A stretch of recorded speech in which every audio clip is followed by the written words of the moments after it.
The first light of dawn spills over the Himalayan foothills, painting the misty forest in soft shades of gold and amber. High in a cluster of moss-covered branches, a small shape stirs beneath a cloak of dew-laden leaves. The air is cool and damp, scented with earth, wild orchids, and the faint sweetness of blooming rhododendrons. A thick, ringed tail is curled over a furry face, shielding it from the morning chill.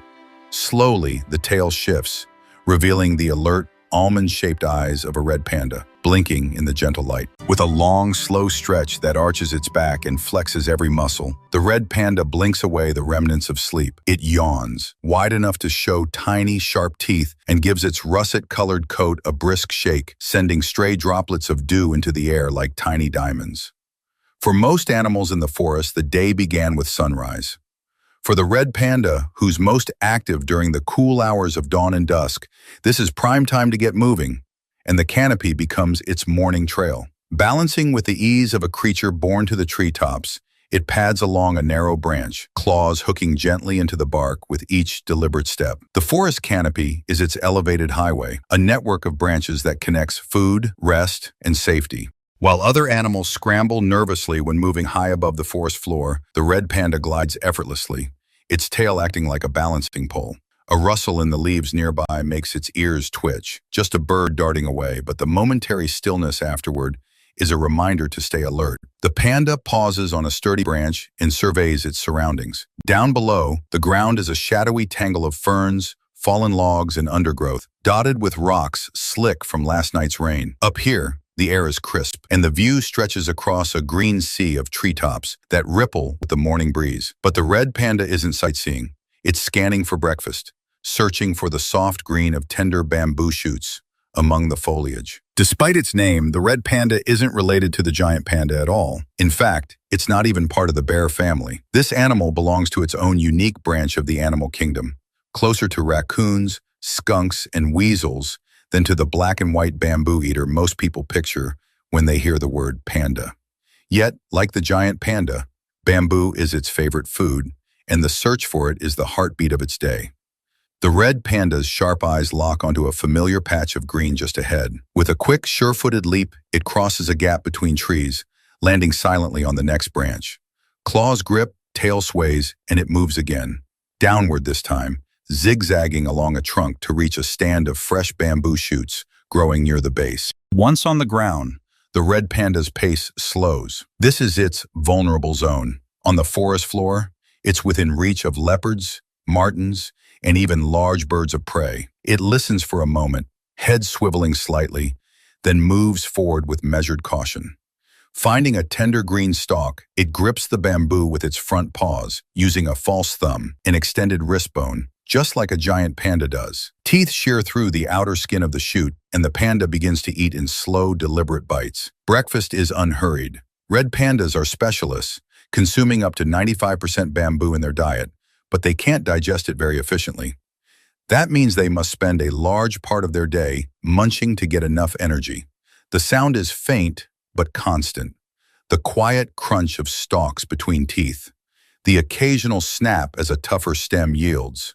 Between bites, the red panda tilts its head, chewing with an almost contented rhythm, as if savoring every mouthful. Once it's eaten its fill of bamboo leaves, the panda licks its lips and starts foraging for variety. A cluster of ripe berries catches its attention. With delicate precision, it plucks them from the stem, rolling each one in its mouth before swallowing. If it's lucky, it might find the occasional insect, small bird egg, or even a fallen piece of fruit. Tiny bursts of variety in a diet dominated by bamboo. After eating, the red panda grooms itself thoroughly. Sitting back on its haunches, it uses its front paws to scrub its face like a cat, then works through its thick fur to keep it free of tangles and dirt. Grooming isn't just for cleanliness. It's also a way to keep its coat in peak condition for insulation. In these cool mountain forests, staying warm is as important as finding food, and every hair matters. The sun has risen higher now, filtering through the leaves in soft shafts that sway with the wind. The forest is livelier. Birds are calling in overlapping songs, monkeys chatter in the distance, and a squirrel dashes along a nearby branch with a mouthful of leaves.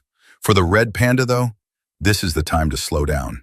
Heat saps its energy quickly, and its body is built for cooler climates, so midday is for rest. Climbing back into the canopy, it searches for a comfortable resting spot. It finds one in a thick branch fork shaded by a fan of leaves. Curling into a ball, tail wrapped snugly over its nose, the red panda closes its eyes. For hours it dozes, occasionally shifting to adjust its balance or groom a stray bit of fur. From below, it's nearly invisible, a reddish-brown shadow melting into the tree's bark and foliage. As midday passes and the shadows lengthen, the red panda stirs again. Its stomach rumbles. It's time for another round of feeding. Bamboo is never far away, but the panda moves with measured care, rarely in a hurry. This pace isn't laziness, it's survival strategy. Energy is precious when your food offers so little of it, so every movement is calculated. Near a fallen log, the panda pauses. Something has caught its attention. A faint scent in the air, drifting on the breeze. It lowers its head to sniff, then rubs its face along the bark.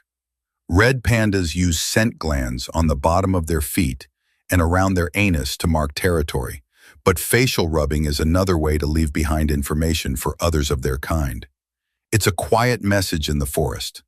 I was here. The air cools as evening approaches. This is the red panda's second burst of activity for the day. It moves along familiar routes, nose twitching at every new smell. A sudden movement in the branches above, a bird flapping away, makes it freeze mid-step. Though mostly gentle in nature, red pandas can defend themselves fiercely if threatened, using their sharp claws and a surprising upright stance to appear larger and more formidable. Night falls quickly in the mountains. The last rays of sunlight fade to deep blue, and the forest becomes a patchwork of moonlight and shadow. The red panda's eyes adjust, and it continues its rounds. Sometimes it will travel more widely at night, seeking new bamboo patches or exploring the edges of its range.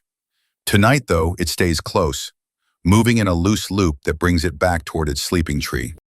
Before settling in, the panda makes one final meal of bamboo leaves.